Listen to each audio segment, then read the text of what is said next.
Good evening class. आज हम लोग स्टडी करने वाले हैं क्लास 12 बिजनेस स्टडीज़ का chapter 2 the principles of the management to meet by the दारा दीमा। दिस इज़ माई सेल्फ दारा दीमा एंड ये हम आज क्लास 12 का बिजनेस स्टडीज़ का सेकंड चैप्टर पढ़ने वाले हैं जो किस पे बेस्ड है बेटे, प्रिंसिपल्स पे बेस्ड है। तो let's start this chapters.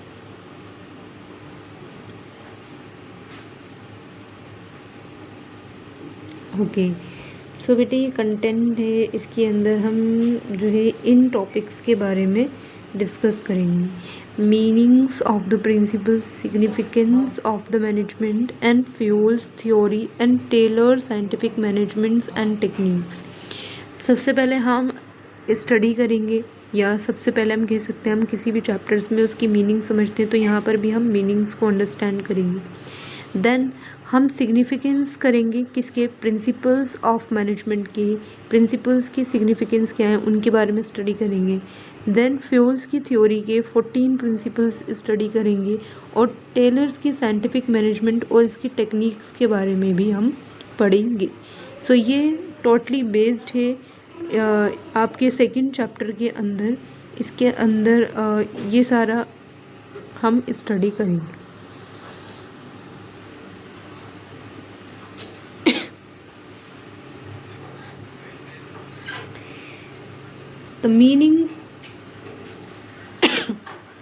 The meaning of the principles of management।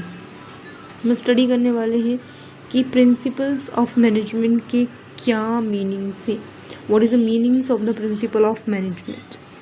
तो हम सबसे पहले जान लेते हैं मीनिंग्स। तो मीनिंग है principles of management is the fundamental right of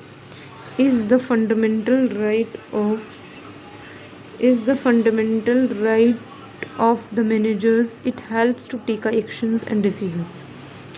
basically क्या होता है कि प्रिंसिपल ऑफ मैनेजमेंट एक फंडामेंटल राइट है जो मैनेजर्स की मदद करता है एक्शंस और डिसीजंस लेने में। एक ऑर्गेनाइजेशंस के अंदर जो प्रिंसिपल्स होते हैं वो हेल्प्स करते हैं एक्शंस लेने में और डिसीजंस लेने में। किसकी मदद करते हैं, मैनेजर्स की। सो प्रिंसिपल्स वेरी इंपॉर्टेंस होते हैं हर ऑर्गेनाइजेशंस के अंदर। हर ऑर्गेनाइजेशंस के अंदर प्रिंसिपल्स इंपॉर्टेंस होते हैं क्योंकि वो हमारी हेल्प करते हैं। किस लिए हेल्प करते हैं, एक्शंस में और डिसीजंस में।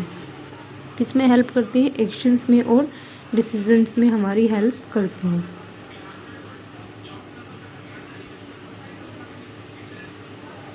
ओके, तो अब हम पढ़ लेते हैं the nature, characteristics, features of the principles of managements. तो सबसे पहले है it's called the journal guidelines.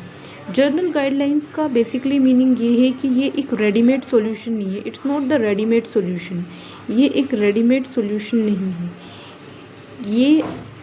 ये एक जर्नल गाइडलाइन है। मतलब आपको बेसिकली 14 प्रिंसिपल्स दे रखे हैं, आपको प्रिंसिपल्स दे रखे हैं जिनकी मदद से आप अपने ऑर्गेनाइजेशंस में मैक्सिमम प्रॉफिट कर सकते हैं। ऑर्गेनाइजेशंस को ग्रो करने में प्रिंसिपल्स मदद करते हैं। ये एक बेसिकली आपको जर्नल गाइडलाइन है कि आप इस तरीके से ऑर्गेनाइजेशंस के अंदर इस तरीके से प्रिंसिपल्स को फॉलो करोगे तो ऑर्गेनाइजेशंस आपका ग्रो करेगा। But it's not the readymade solution. ये एक रेडीमेड सॉल्यूशन नहीं है कि आप इसको फॉलो करोगे तो आपको जो है रिज़ल्ट 100% मिलना ही मिलना है। इस तरीके का कोई रेडीमेड सॉल्यूशंस नहीं है। द यूनिवर्सल एप्लीकेशन, यानी कि हर ऑर्गेनाइजेशंस के अंदर प्रिंसिपल्स जो होते हैं वो बेस्ड होते हैं। यानी हर ऑर्गेनाइजेशंस जो है वो प्रिंसिपल्स को फॉलो करता है क्योंकि ये यूनिवर्सल एप्लीकेबल होते हैं। हर ऑर्गेनाइजेशंस आपको प्रिंसिपल्स को फॉलो करता है। अपने अकॉर्डिंगली वो प्रिंसिपल्स को कितना मॉडिफाई करना है, the need of the organisations, वो कर सकते हैं। बट इट्स इम्पॉर्टेंटली कि हम ये चीज़ समझ लें कि हर ऑर्गेनाइजेशंस में जो है बेटे यूनिवर्सल हर ऑर्गेनाइजेशंस में प्रिंसिपल्स फॉलो करे जाते हैं। उसके बाद हम बात करते हैं द बिहेवियर इन नेचर।